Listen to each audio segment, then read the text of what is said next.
Bismillahirrahmanirrahim. Assalamualaikum warahmatullahi ta'ala wabarakatuh. Alhamdulillah, wassalatu wassalamu ala rasulillah wa ala alihi wa sahbihi wa man wala. La hawla wa la quwwata illa billah. Bapak Ibu, ayahanda, ibunda, hadirin hadirat jamaah salat zuhur yang dirahmati Allah Subhanahu wa taala. Bersyukur kita kepada Allah Subhanahu wa taala dengan memperbanyak mengucapkan alhamdulillahirabbil alamin. Bersolawat kita kepada junjungan alam, yakni Nabi besar Muhammad sallallahu alaihi wasallam, dengan ucapan Allahumma salli ala sayyidina Muhammad wa ala ali sayyidina Muhammad. Bapak Ibu hadirin hadirat jamaah salat zuhur yang dirahmati Allah Subhanahu wa taala, berhubung hari ini kita masih berada di bulan Muharram, tepatnya pada ke-10 awal daripada bulan Muharram, yaitu tanggal 5 Muharram 1445 Hijriah. Maka dari itu, adapun kultum yang ingin saya sampaikan pada hari ini, yaitu berjudul keistimewaan bulan Muharram sekaligus amal-amal sunnah di bulan Muharram. Dikutip dari beberapa kitab. Yang pertama yaitu kitab Irsyadul Ibad, kemudian yang kedua A'inatul Talibin, kemudian yang ketiga Fathul Mu'in. Keistimewaan daripada bulan Muharram, yang pertama, bulan Muharram ini awal pergantian tahun Hijriah, yang tadinya 1444 Hijriah menjadi 1445 Hijriah. Jadi bulan Muharram ini termasuk tahun baru kita umat Islam. Kemudian yang kedua, bulan Muharram ini termasuk yang Allah katakan di dalam Al-Quran, arba'atun hurum. Salah satu 4 bulan yang dimuliakan oleh Allah Subhanahu wa taala. 4 bulan yang haram. Haram di sini ulama tafsir mengatakan yang pertama termasuk bulan yang dimuliakan Allah. Kemudian yang kedua termasuk bulan yang diharamkan kita untuk melakukan dosa dan maksiat. Itu ada 4 bulan. Yang pertama bulan Muharram, yang kedua bulan Rajab, yang ketiga bulan Zulqa'dah, yang keempat bulan Zulhijjah. Jadi alhamdulillah kita masih diberikan umur oleh Allah, berturut-turut kita berada di bulan yang dikategorikan sebagai bulan yang dimuliakan oleh Allah Subhanahu wa taala. Yang pertama bulan Zulqa'dah, yang kedua bulan Zulhijjah, yang ketiga yaitu bulan Muharram. Kemudian yang keempat, yang ketiga, bulan Muharram ini di dalamnya Masya Allah begitu banyak sejarah peristiwa yang dialami oleh para nabi dan rasul. Salah satunya yang pertama, diterimanya taubat Nabi Adam alaihi salatu wassalam. Kemudian yang kedua, diselamatkan Nabi Musa dari kejaran Firaun. Kemudian yang ketiga, diselamatkan Nabi Nuh beserta umatnya dari banjir yang begitu besar. Yang keempat, diselamatkan Nabi Yunus dari perut ikan. Yang kelima, diselamatkan Nabi Ibrahim dari kobaran api yang begitu besar. Kemudian yang selanjutnya dibebaskan Nabi Yusuf alaihi salatu wassalam dari fitnah daripada Siti Zulaikha. Masih banyak Bapak Ibu yang dimuliakan Allah, kisah sejarah para nabi dan para rasul di bulan Muharram. Makanya bulan Muharram ini dikatakan bulan yang dimuliakan oleh Allah Subhanahu wa taala. Begitu pula amalan-amalan yang dianjurkan oleh Rasulullah sallallahu alaihi wasallam di bulan Muharram. Salah satunya kita dianjurkan untuk berpuasa. Berpuasa. Bahkan mulai dari masuk daripada bulan Muharram kemarin. Bulan Muharram awalnya tanggal berapa? Tanggal 1 itu hari apa itu? Hari Selasa. Setelah kita melaksanakan sholat asar, kita dianjurkan untuk membaca doa akhir tahun.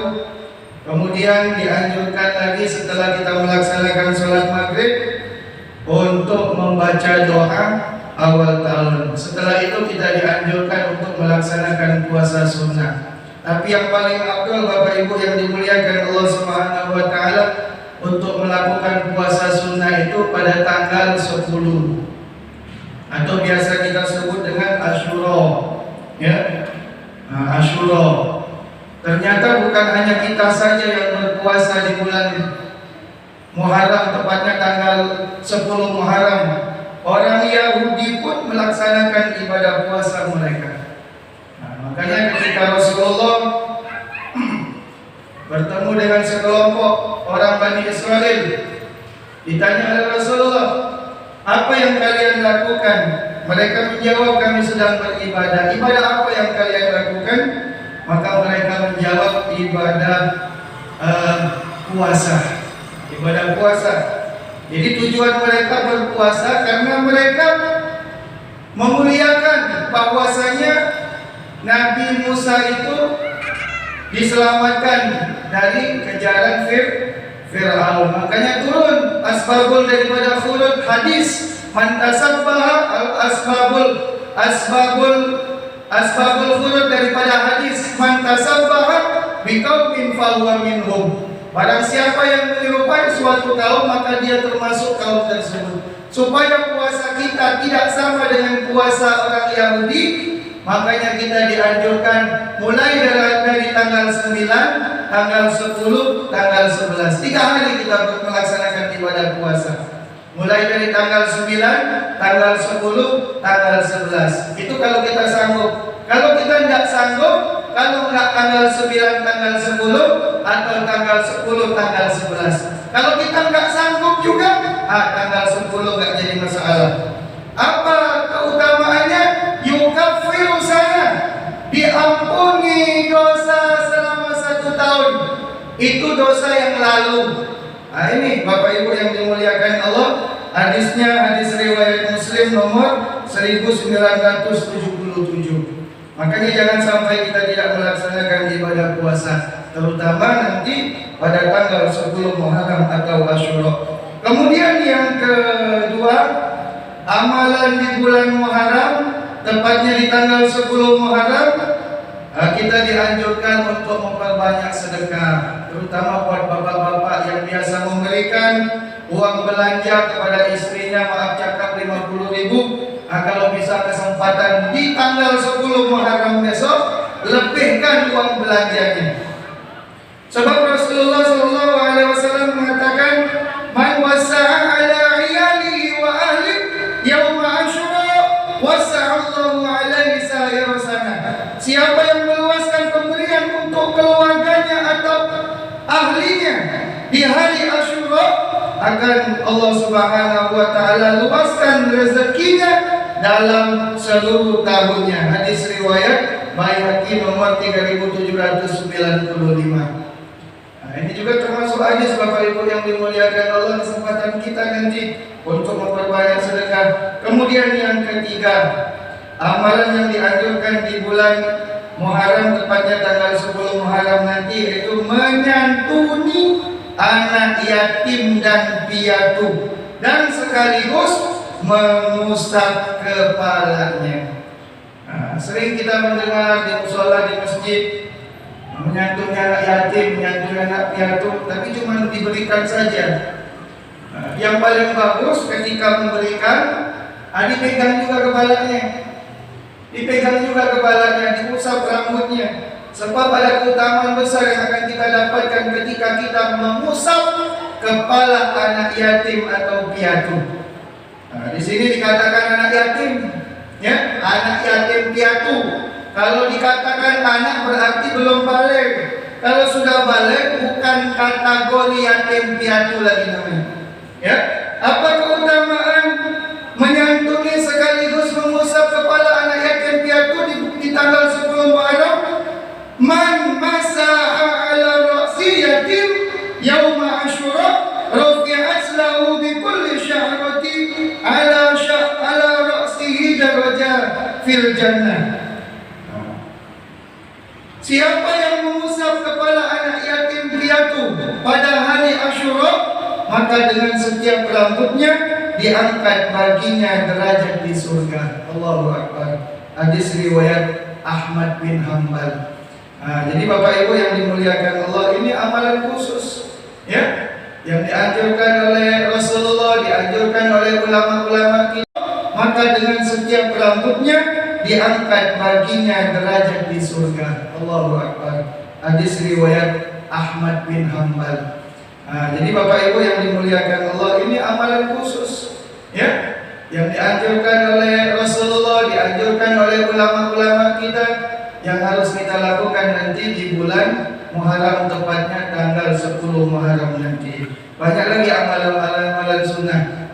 Setidaknya yang kita mampu saja bisa kita kerjakan, ya, memotong kuku, mencukur kumis dan lain sebagainya. Jadi kesempatan buat kita Bapak Ibu yang dimuliakan Allah, sebagai tambahan amal ibadah kita, sebagai tambahan amal soleh kita. Karena amal ibadah, amal soleh inilah yang bisa menyelamatkan kita nanti. Bukan hanya di dunia saja, ketika kita masuk ke dalam lubang kubur, diselamatkan oleh amal soleh kita. Bahkan nanti ketika kita berhadapan dengan Allah Subhanahu wa Ta'ala. Makanya Allah katakan di dalam Al-Quran, wa tazawwaju fa inna khairaz zadi taqwa. Berbekallah kamu.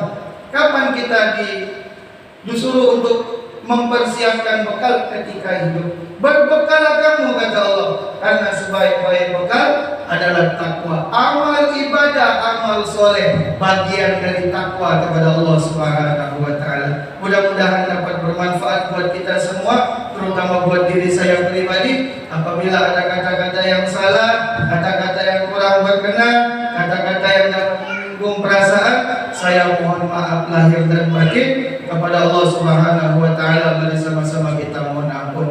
Wallahu muwaffiq ila aqwamit thoriq.